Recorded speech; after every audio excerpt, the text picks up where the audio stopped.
annonceurs, chefs d'entreprise et autres. Bref, population d'ici et d'ailleurs. Cet espace vous est réservé pour la promotion de vos produits et activités, non seulement en français, mais aussi en fond, Dikamari, Fulfulde, Batonou, Dendi. À vous le choix. Pour en savoir plus, veuillez nous contacter au numéro suivant 97 64 79 91 ou 97 17 51 35. Du 4 au 8 novembre 2024, se déroule à la salle bleue du Palais des Congrès de Cotonou la semaine du numérique sous le thème Numérique et médias, nouveaux canaux, nouveaux défis. Ce mardi, qui marque la deuxième journée, les participants ont eu droit à des communications, dont celle de Patricia Kodia sur les différentes étapes ayant permis d'aboutir au bouquet de la télévision numérique terrestre, TNT.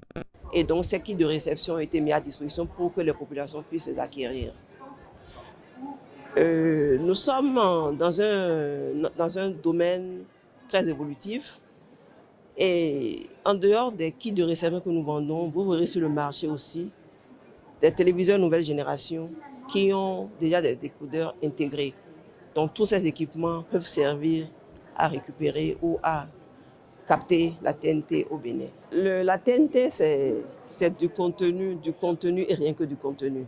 Les kits TNT sont disponibles dans les mairies et après subvention de l'État, cette kit de réception coûte 5 000 francs.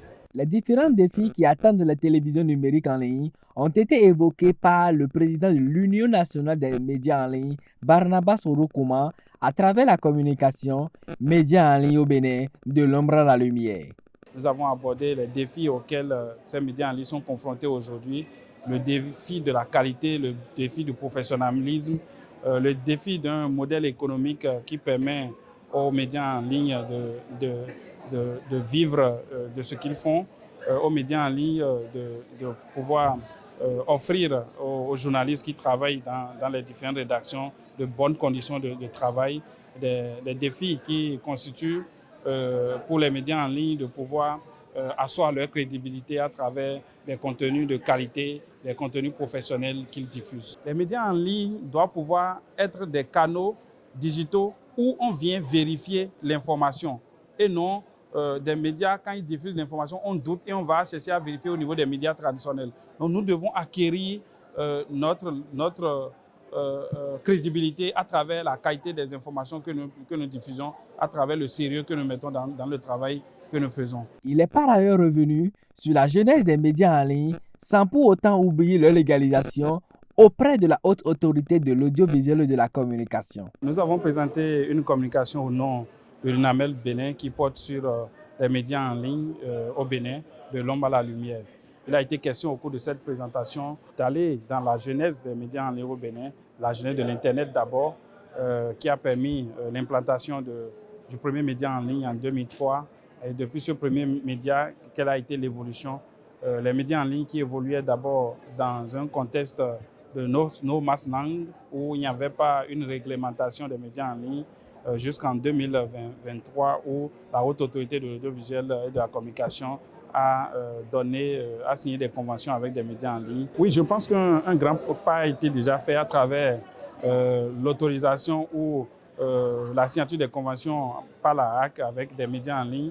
C'est déjà un grand pas qui permet aujourd'hui de savoir qui fonctionne dans l'illégalité. Et là, à partir de ce moment, on peut déjà sensibiliser les populations, les internautes, les décideurs, les différentes institutions sur le choix qu'il faut opérer.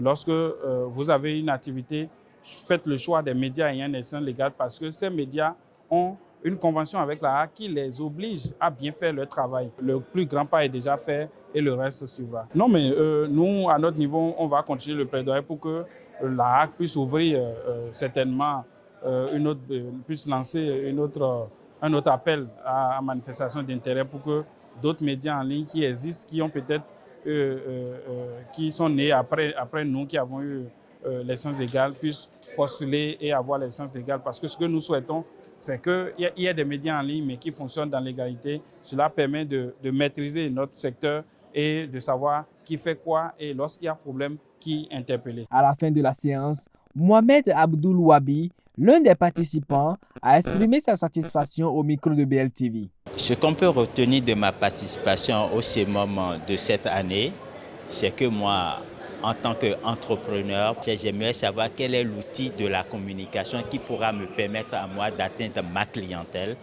et de les livrer et d'avoir un retour qui me permet à moi d'atteindre mes objectifs annuels que je me suis fixé.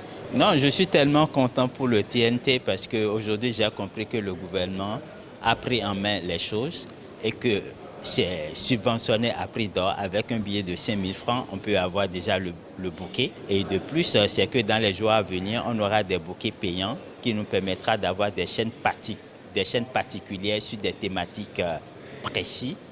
Et alors là, c'est un cri de soulagement pour nous. Venus de divers horizons, étudiants en journalisme comme acteurs des médias ont eu conscience de la tâche qui les attend dans le futur, surtout avec les médias en ligne en pleine expansion et appelés à trouver un modèle économique pour leur viabilité. Un véritable défi que Barnabas Orukuma et l'UNAMEL devront relever. Peut-être que nous verrons sous peu les médias en ligne sur la TNT. Seul l'avenir nous le dira.